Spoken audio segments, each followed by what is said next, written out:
மாவட்டம் பூண்டி சத்தியமூர்த்தி நீர்த்தேக்கத்திலிருந்து வினாடிக்கு 4500 கன அடி உபரி நீர் கொசஸ்தலை ஆற்றில் திறக்கப்பட்டுள்ளதால் தாமரைப்பாக்கம் அணைக்கட்டில் வெள்ளப்பெருக்கு ஏற்பட்டுள்ள நிலையில் வேடிக்கை பார்க்கவோ குளிக்கவோ பொதுமக்கள் ஆற்றுப் பகுதிக்கு வர வேண்டாம் என எச்சரிக்கையானது விடுக்கப்பட்டிருக்கிறது. இதுகுறித்த விவரங்களோடு இணைகிறார் எம்முடைய செய்தியாளர் பிரபு. முழுமையான விவரங்கள்.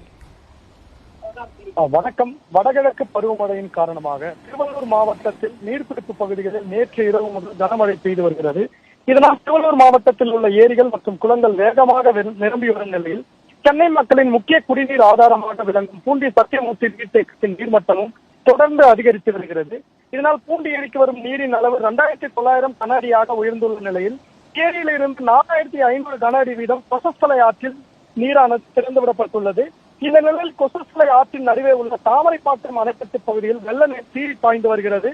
இதனால் பொதுமக்களின் பாதுகாப்பு கருதி தாமரைப்பாக்கம் அணைக்கட்டை பொதுமக்கள் வேடிக்கை பார்க்க திருவள்ளூர் மாவட்ட ஆட்சியர் தடை விதித்துள்ளார்.